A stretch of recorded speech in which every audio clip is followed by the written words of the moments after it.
All right, we're going to begin to get started here. Everyone can take their seat. And feel free to continue eating and drinking coffee. And I'm sure it's been a long morning. This will be a fun presentation, though.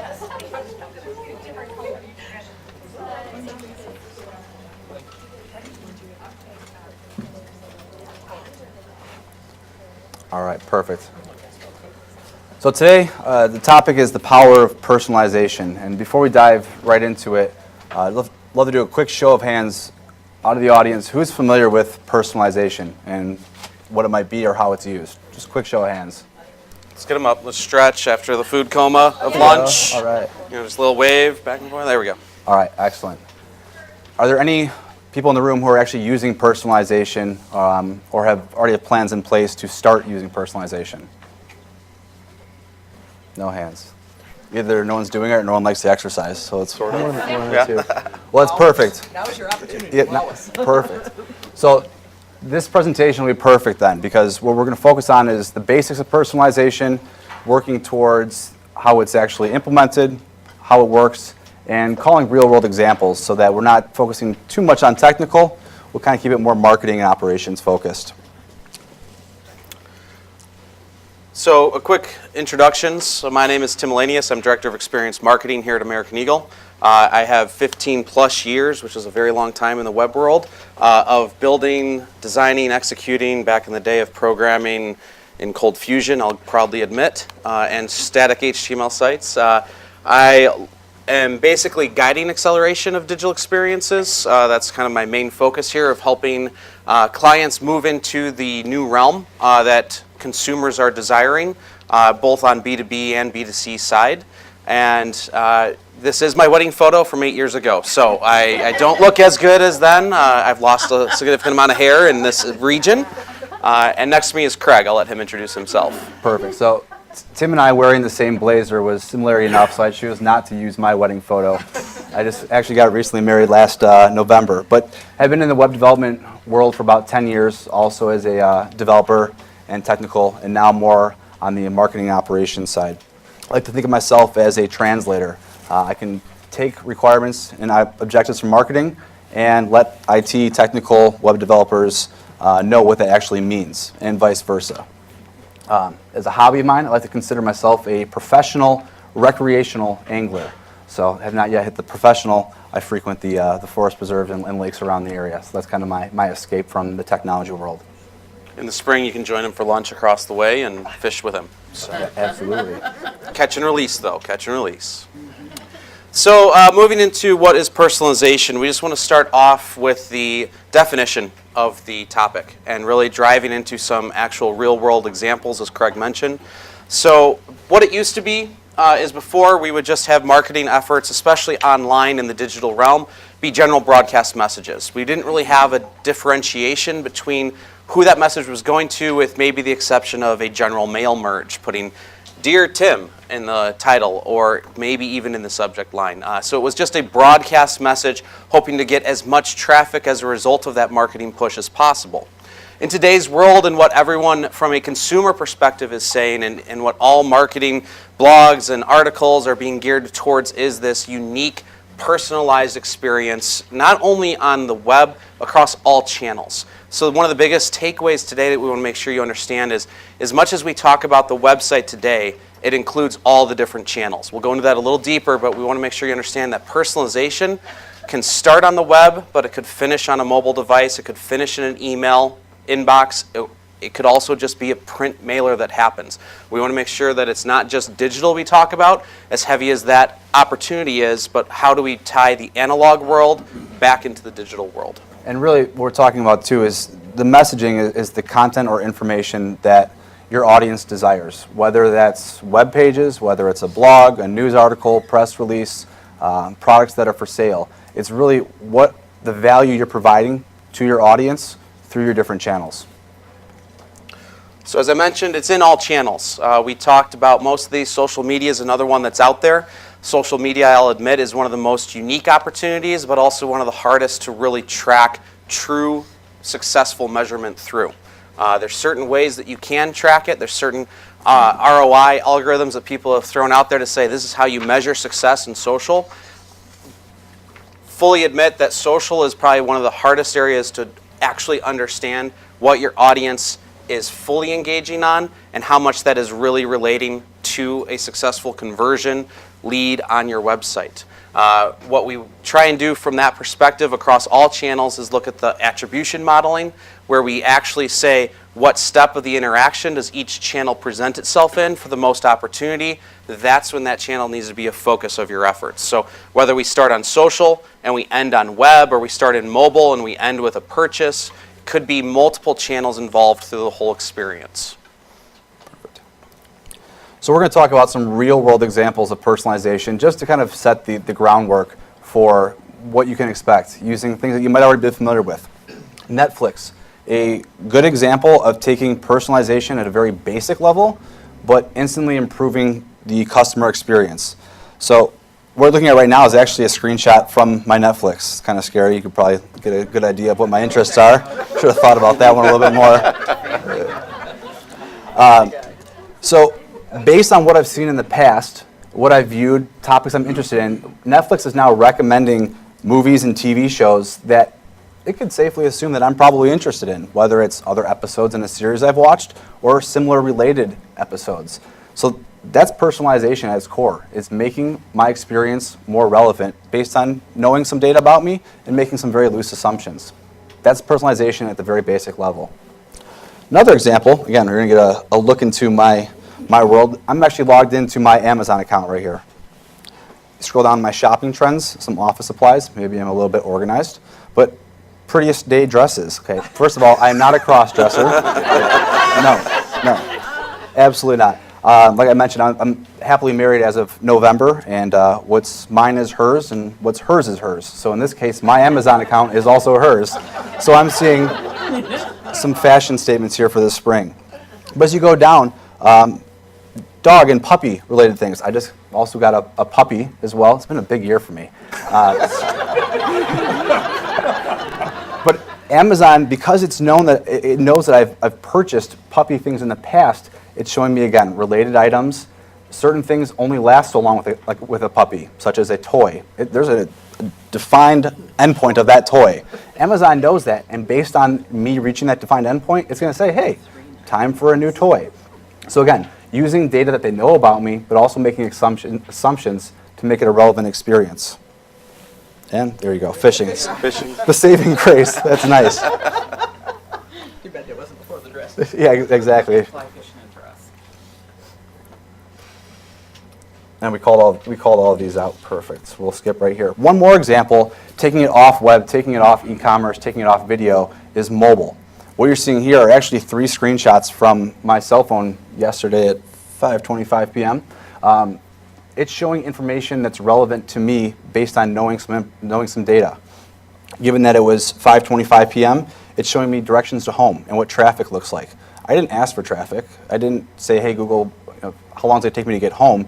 Based on the time of day and my GPS location, it's saying, hey, here's some information that's probably relevant to you. The first article there about the Cleveland Browns. Cleveland Browns are one of our clients, recently hit their site. It's now showing me some relevant news about the Cleveland Browns. Again, I didn't ask for it. It knows I was there and is trying to create a relevant connection. It was Wednesday at night after business hours, nearing the weekend, so I might be interested in events and activities in the area. Again, based on the time of day and my location, it's showing things that I could potentially be interested in. And there's a number of other examples. Sites that I frequently visit, it's going to tell me if new content's available. Because Google knows when sites are updated and knows what sites I've hit, it can instantly tell me, hey, here's some new information to look out for. You as marketers who control your website can do the same thing. You know when new content's released. You know what content people are looking at. You're just going to connect the dots, and that's what personalization allows you to do. So to take from the other channel of email, we talked briefly about some opportunities of personalization that kind of started off in the email channel. What really email tracking has been one of the large areas of growth for personalization for marketing opportunity. I have an example from Pottery Barn. My wife is shopping for new bedding, and we got this great email about this big warehouse clearance event. Main marketing message in this is the 60% off. big, bold in front of me. However, what they did is they segmented the different departments at the bottom of this email. And it went on below, but to focus on the fact that we were shopping bedding, she clicked on that from the email. So she went out, she shopped the site, didn't really end up purchasing that day. A day and a half later, we get a specific email just on bedding. So utilizing the data that you have of the click actions, those behaviors that are happening from the email channel to the web, what they continually browse on the web, Pottery Barn is a great example of having that personalized effect back in your email inbox. So I don't even have to leave my inbox again to start getting messaging that's relevant to the areas that I was shopping for them. You see this all the time with Amazon recommendations. A lot of brands are doing this. You can do the same from a content perspective. So I want to make sure we have a lot of e-commerce examples for personalization. We want to make sure that you understand the opportunity for content as well. Like Craig mentioned, with that new content available in his mobile from Google, is the same with articles. If you know that someone is specifically clicking on a topic of articles that you send out in a monthly newsletter, you can then target them specifically a new article being posted in that category. It doesn't just have to be related to e-commerce and transactions. You can definitely personalize a content channel just as much as you can an e-commerce channel. All of this leads into what we call the digital fingerprint. The digital fingerprint is comprised of two types of data, both implicit data and explicit data. Implicit is general behavior and actions that are happening on the site.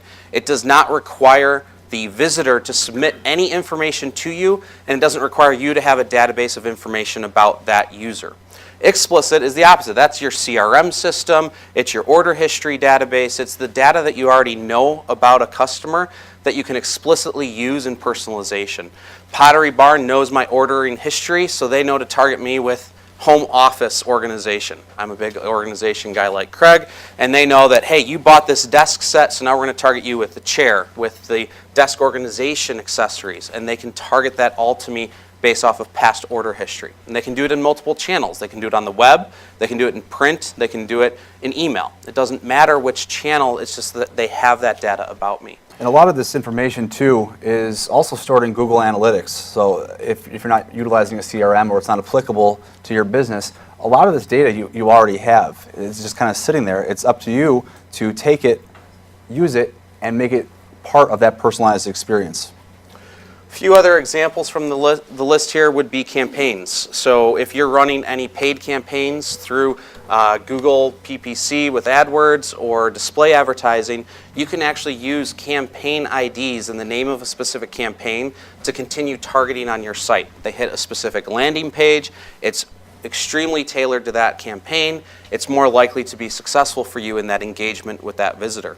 You also have the opportunity to bring that offline. As I mentioned, I want to try and make sure you understand the opportunity for analog to digital. We can take a shortened URL and put that on a mailing, whether it's a postcard, a newsletter that's printed and mailed out to someone. Through that shortened URL, we can take them to a targeted landing page, not just your home page. And again, keeping that tracking of data so you know how successful the print campaign was, as well as the fact that we deliver them a personalized experience when they hit that website or landing page. The last example from this list, and there's a lot of specific ones here, really is the IP address and GeoIP lookup. So looking at the IP address of the computer or device that someone's on and showing them a nearest store or a nearest event that's coming soon to them. Home Depot, Lowe's, these are great sites with examples of this, where you, across the top of their site, have the opportunity to say, oh, here's the nearest store to you, and you can change your store and set your home store. You have two opportunities here. You have the opportunity to let them just accept that that's their nearest store. They can continue shopping, see what they can pick up in store today. But they can also change it, now providing you with data about the fact that, hey, even though their IP address is this is the store that they prefer to shop at. And you can do that with lots of different things, whether it's events that people attend, online webinars that people are interested in. You can really start to pull that in from that location perspective that Craig also showed in his mobile device screenshots. So what we really want to do next in the impact section is talk to you about what we're seeing from a statistical perspective. I like to drive everything back to numbers that show you why personalization is an area to get into. Starting out, we use the Netflix example. Now you get a peek into my life. I have 2 boys, 2.5 and 15 months. So the 2.5-year-old's the one who watches. That's why I got a puppy. Daniel Tiger. Yes, yeah, he got a puppy. I've got 2 kids. So difference in length of marriage. Daniel Tiger is now the most familiar theme song that I have in my head all the time. And the great thing about Netflix, as Craig mentioned, is the fact that we can profile. And before Netflix, when we would go in, I didn't have kids before they had the personalization engine up and running. So my wife and I would always just have the opportunity to see what each other was watching. Now with the separation of profile and the ability to segment that out, I can immediately go in and see the last thing I watched of Last Man Standing, good Tim Allen comedy, put that little plug out there, and get my recommendations versus seeing the entire kids' experience based on character.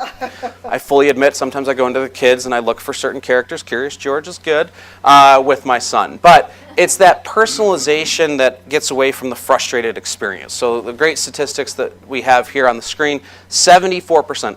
Over 3/4 of people who go online get frustrated when they have content that appears that has nothing to do with what they're interested in. They expect it today. Okay, it used to be, oh, Big Brother, NSA, oh my gosh, people are tracking me. Now it's track me because I don't want to have to make choices about things I'm not interested in. I don't want to see content and articles that I have no interest in reading give me only what I want. So it kind of has flipped its roles since the internet first started. I think a good example to put that into perspective is, think if a customer or a member or however you kind of measure your audience base calls into your organization. Are you going to have the exact same phone conversation with every single person that calls in? Now, that'd probably be a very frustrating experience for both you and the customer because it might not even be relevant. But you're going to tailor that phone conversation based on who they are, what they're interested in, and making it a more beneficial experience to both sides of the table. That's what that 74% is talking about. You want to make sure that just as personalized as your phone conversations would be with somebody, that applies to all of your channels, website, mobile, social, email, etc. Again, that 75% statistic, they want that personalization. The strongly agrees almost 1/4 of that. So just again, supporting the fact that people desire it today. So as marketers, it's our job to look at the opportunity to provide that through the experience that we have with our customers, with our site visitors. Jump back to one slide. I think another takeaway from this too is knowing that there is such a demand for a personalized experience, view that as a competitive advantage that you can possess over your competitors. The reality is personalization, it's not a trend, but it's still young. It's going to be everlasting, especially when basically 75% of the marketplace wants it. If you can get to personalization efforts first and fast and make them effective, you now have a distinct competitive advantage to everyone else out in the marketplace you may be coming up against. So keep that in mind too.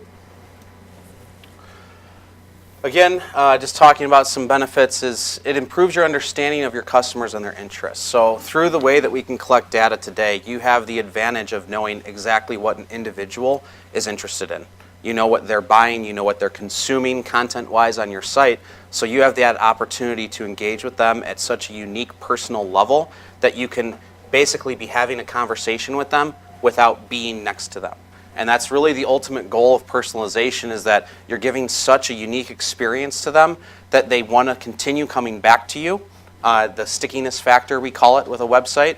And that stickiness factor will get talked about with word-of-mouth advertising from those individuals because they have that experience. If they don't have that experience, they're less likely to talk about it.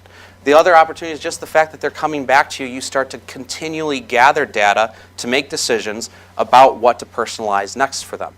People's, great example, Craig's newly married, I'm 8 years in. There's going to be a difference in the way that we shop and interact online for our wives. So when my anniversary comes up, I'm at a much different level than when Craig's will come up in your first anniversary later this year. So having that personalization effect, knowing how long I've already been married or my birth date, and we'll talk about some of these opportunities later, is a critical data point to store in your information about the individuals that come to your site. Right, so the days of a loyalty program or just being a formal membership organization, those are beginning to change and rapidly. It's not good enough just to have a established connection and have data about somebody. They're expecting you to use that data to improve their overall experience with your brand. Just by having that connection, it's not good enough, and that's really where the opportunity presents itself, of making use of it.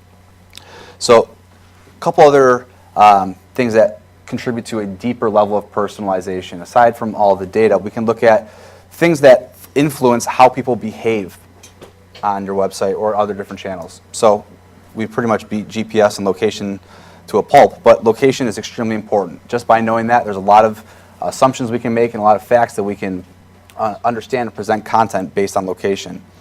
The duration of time. So how long is somebody spending on the website reading articles? If we know they're spending 15, 20 minutes reading a set of articles, that person's very engaged. While someone else who's only reading 1 or 2 articles, maybe they don't have time, or maybe perhaps we're not showing them the right content, making it easy enough for them to find what they're interested in. So understanding the duration and what that is telling you from a behavior aspect is extremely important. And Tim can talk about time of day and all of the platform aspects as well. For a time of day perspective, again, just taking it back to the data that you have available, you know that with email marketing especially, there's an opportunity of the best time to send an email that's more likely to be opened, to be clicked into, and to potentially convert on your site.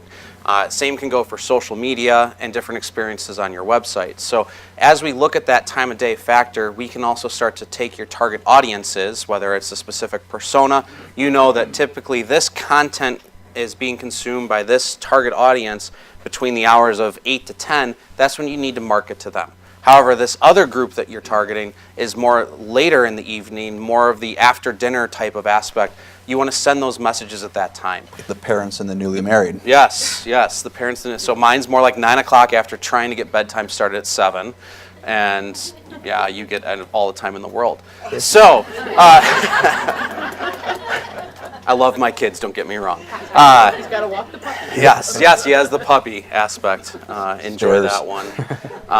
So the time of day is an important one that you can use to your advantage to ensure that you're not just sending a general blast out, hoping that you're capturing everyone at one time. That segmentation and personalizing to those segments through these different areas are a great opportunity to just increase your efforts with also increasing the impact on conversion or engagement on your site.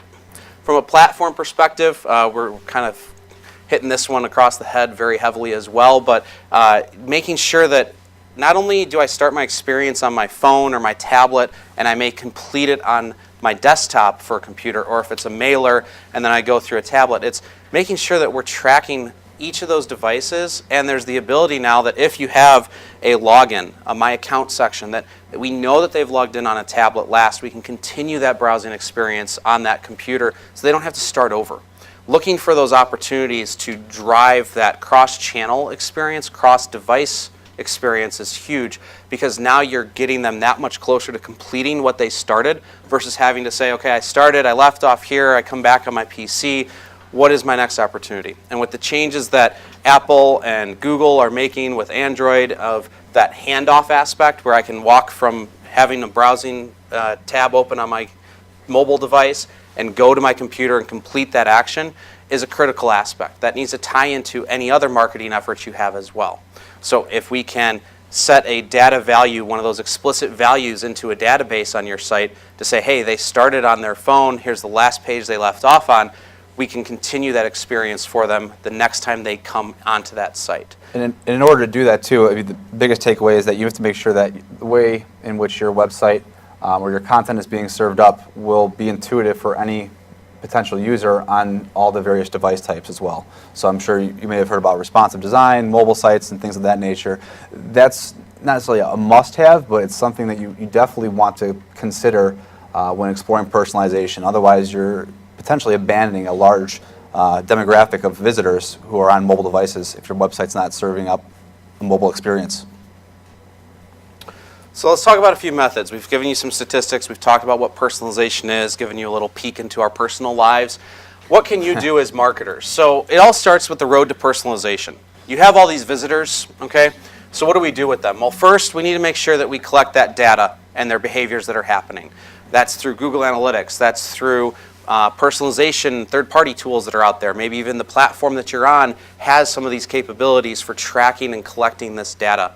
So you need to get all of that implicit and explicit information together And from there, that's where we build out to our personas, those targeted audiences that I mentioned. And the personas, what I want to make sure is understood here is we could go to a very granular level and you can get very, very frustrated as a marketer. Okay, keep it broad to start. When you first enter into personalization, if you've already started personalization, the higher the persona level that you keep it at, the more successful you'll be over time. Because we want to make sure that we test the waters, right? Everyone's site is different. Everyone's target audiences are different. So we want to make sure that your target audience, as you start to go down the road of personalization, is adapting to what you're doing and encouraged by it. They're consuming more content. They're converting more. We want to ensure that we don't go to such a granular level that we basically paint them into a corner and saying, oh, well, you're this persona, and they were just kind of browsing. So Amazon is a great example. Craig's not interested in those dresses unless he's buying a gift for his wife. So they still had all the other areas. They didn't take and make everything based upon what his wife's shopping behavior was on that account. Yeah. They maintained that broad level of categories. Yet. Yes. Well, you can always change your password. That's true. So, from that perspective of talking about personas, we wanted to kind of give you an example persona that we've created. So this is Couponing Kathy. And with personas, we like to make sure that we give them a name and a face. And the reason that we do this is not because everyone who fits this persona is going to be necessarily a female. It's the fact that we know how we should write towards a target audience. Okay, so as you get into personalization, you have to also start creating the content. That's where a lot of marketers are, oh yes, I want personalization. Then when we start talking about the amount of content to be created for the different areas, that's why I like to keep it to a few personas to start. Then we'll get more specific. So through this, with Couponing Kathy, there's several different areas that we like to make sure are covered. Age range is critical. Age range helps from the understanding of what channels that target audience is on. Where can you reach them? Because it's going to be different for each of your target audiences. And a good example of that is, let's say that Couponing Kathy is a member or has an account on a website, and she specified her birth date so that she can receive birthday emails. Okay. Well, aside from that, now that we know her age, we can make some assumptions. So we're taking what was explicit data, and now we're going to create implicit data. We know that the largest demographic on Twitter is women ages 35 to 44. So what can we assume about Couponing Kathy? She's probably on Twitter, or maybe a heavy social media user. So now you can know that when targeting Couponing Kathy, it's not just website, social media is a potential channel you want to look to use as well. Other information that could be just as important is 32% of moms post about brands on blogs. Well, if you're an e-commerce store and Couponing Kathy comes there, you can assume that she's going to share her experience about what she bought, was she happy with it, maybe write a review. So your follow-up emails to her is not, hey, how was your buying experience? Was, hey, write us a review. We're on Twitter. Here's our hashtag, etc. You're tailoring all of these different things to personalize every single step of the way. So with all of that, we kind of have the roadmap to personalization. This is where we introduce our crawl, walk, run method. It's a very common approach. We want to dip your toe in the water with personalization. We don't want you to automatically start trying to run with everything that's possible out there. You're going to get overwhelmed very quickly, not only with the amount of data, but with the amount of effort to go into all the different areas of personalization. By taking this approach, we really boil it down into a few different key areas. So underneath crawl, as we've been talking about, email personalization. It's a great channel to start with. If you don't already have a subscription list started, it's a great way and opportunity on your site to start engaging with people. It also, if you build out interest categories into your email subscription list, you can start to already get the interests that people have without having to ask for too much additional information. We don't have to wait for them to browse your site. We can get it through an email subscription process. A few others underneath there, we've talked about opportunities with Google AdWords, targeted landing pages. One important one to highlight would be site search. So there's an earlier session, if you had an opportunity to go to, about search. Site search keyword triggers can be used for personalization as well. So if I know that someone searches a specific term, I can start to promote specific banners through a site search tool potentially. So I can use those keywords to also gather data about what their interests are, what products or services they may be looking for, so I can start to use that to continue the custom experience of the website that they have. Going into the walk, this is where we've already kind of, what I call, we've done the low-hanging fruit. We look for quick wins, things that we can do quickly as marketers without having to make a huge investment in resources or capital. What walk does is now looks to expand upon those initial efforts, assuming that we've refined and have seen success in the early stages. So taking those personas and now looking at what's called lead scoring and building out that overall base persona and getting a deeper look at who these people are and basically evolving our perspective of who's coming to the website. Part of that too is not only just building out the data, but is creating the content to support such a robust experience. So rules-based personalization and A/B testing, these are things down the line that you can use as marketers to kind of confirm your assumptions, test, and automate a lot of the processes that we're talking about. From the run perspective, we'll show a few screenshots of some of the predictive personalization tools that exist today. This is really where algorithms and the actual scariness of what data we can collect and use comes into play. Predictive personalization is really that database for engagement automation. So we have the opportunity as marketers to start having automated marketing opportunities happen to the visitors on our site. All we have to do is set up the initial rules once, and that just starts rolling on its own. And that's the ultimate aspect that we all want to achieve, right? We can just set up all our rules, maybe look at them, every month or so, and every 3 months, and everything is running on its own, and we can focus on other efforts.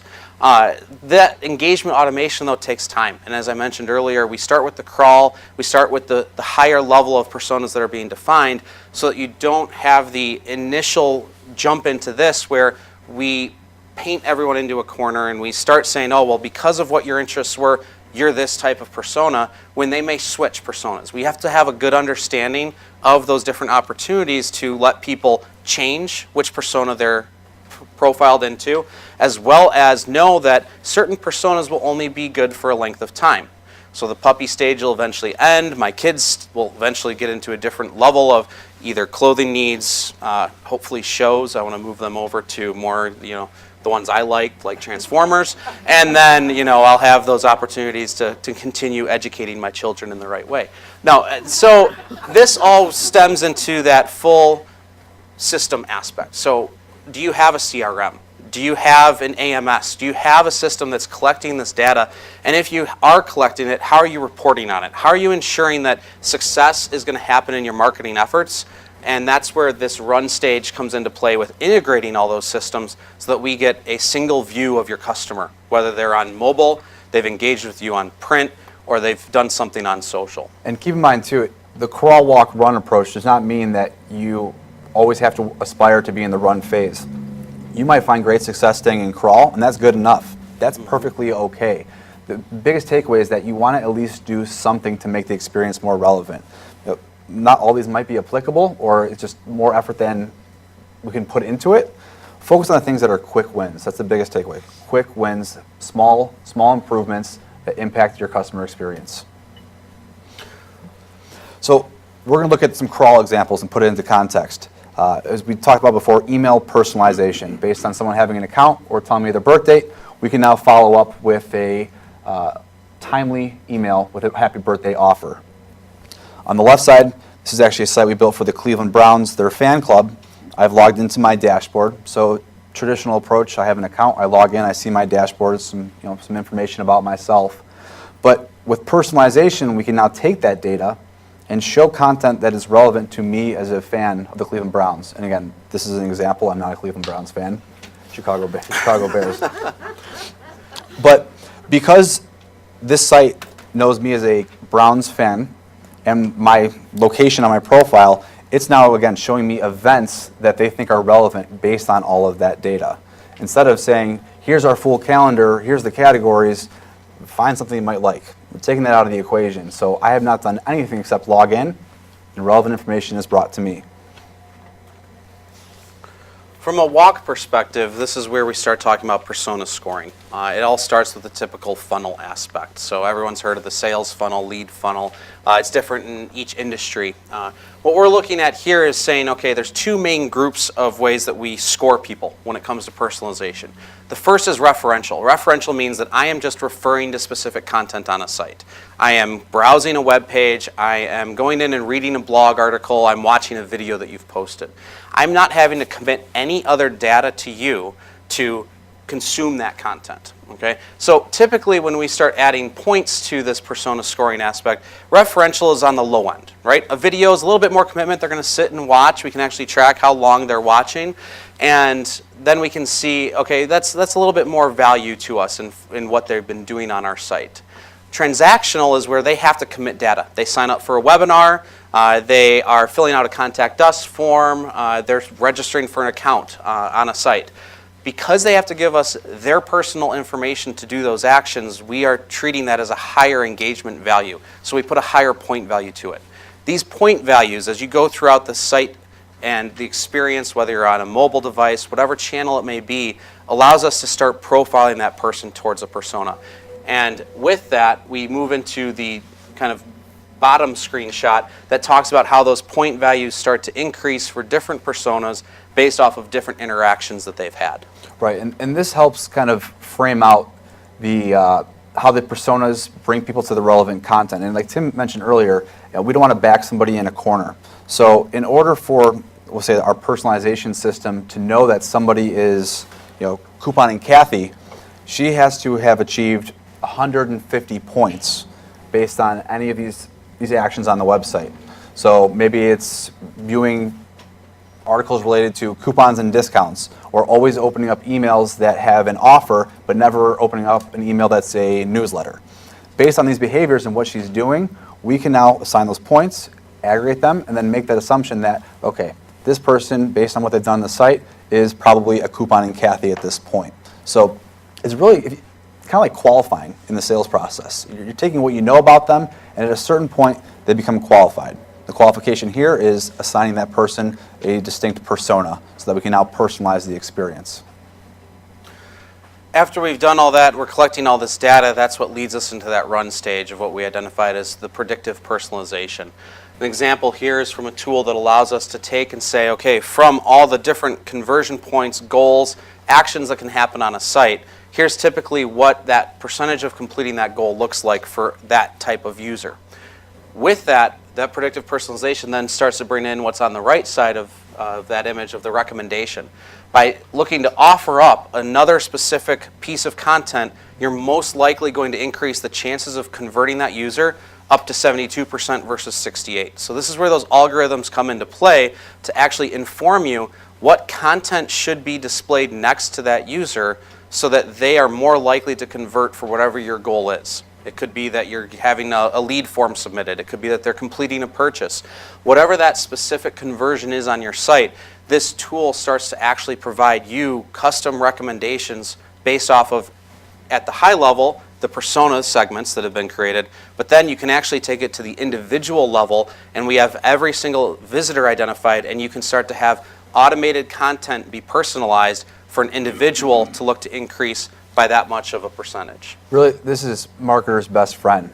This is a tool that it's saying, based on what this group of people have done on the website, and the fact that we want them to complete this goal, a goal being fill out a form, buy a product, download a white paper, based on all the data we've collected, this is what we recommend you show these personas to get them to complete that goal. So you as marketers have established your personas, define the objectives, the goals. These tools connect the dots for you and leave a lot of the guesswork out of it. So in summary, we start with the crawl. We recommend that you look at email and web opportunities. How can you take your email to the next level and personalize that through the different experiences that we've talked about? And also look at the targeted landing pages. And when we say this, that can also be a My Account. So from an association perspective, a school, a government site, when you have that login aspect for those users, what is the opportunity that you can personalize on that very first screen to make them feel that unique experience? And that covers the two main channels of email and web. Moving into walk, we talked through the visitor lead scoring, how to build that funnel out with referential and transactional, and build out those personas. We talked about couponing Kathy. That may apply for some of you, but there's a lot more personas that you can have fun creating. And really looking at collecting all that visitor data and using that to put people into a profiled persona. So whether they fit into one or the other, or they're still split because you don't have enough information, it lets you know the opportunities that you have for personalizing between those specifically. And that all leads us into Run, that predictive personalization engine, that algorithm that'll start to do that marketing automation for you, that gives you the ideas of what other content to start bringing into that customer's journey of your site so that they can look to increase the chances of conversion that much more for your main conversion points or even your micro conversion points.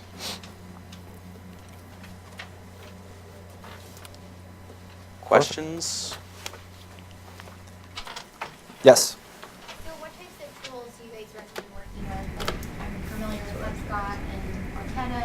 Is there a service that Americaneagle provides, a tool? Yeah, absolutely. There's a number of tools out there. It really depends on what makes sense to start and where you want to go. So by understanding kind of the direction you want to head in and what the long-term potential is, it could be a combination of tools or one perhaps. And it also comes to what are the data points that you already have? Do you have a CRM? Are you using Google Analytics? Are they connected? Are they not? So there's a lot of influencing factors that go into it.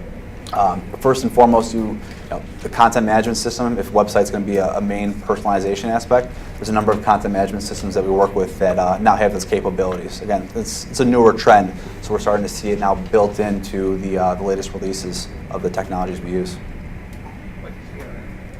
CRM, Customer Relationship Manager. Yep. So that would be like a Salesforce, and there's small and large versions of different CRMs out there. Tool aspect is also, I would lead that towards where your organization is at and the size of your customer base. Also helps dictate which direction you head. Some are meant for a full broad spectrum, some are meant for very specific niches. So, yes? This is relatively new, but are there any pitfalls or drawbacks of experience yet, like that? Overexposure or too much? Yeah, so the question, just to make sure everyone heard, is are there any pitfalls or overexposures to personalization? There are. There are sites that have caused customer frustration because they have painted them into a specific profile too soon. That's where in the planning stages for it, you have to make sure that it's not just one click, it's a series of events that happen that lead you to say, okay, they've built up enough of information that we consider relevant to say that they fit this persona type. And that's where, again, we also only like to store that for a certain period of time, especially if we don't have a login to tie it to, so that we understand if their preferences change.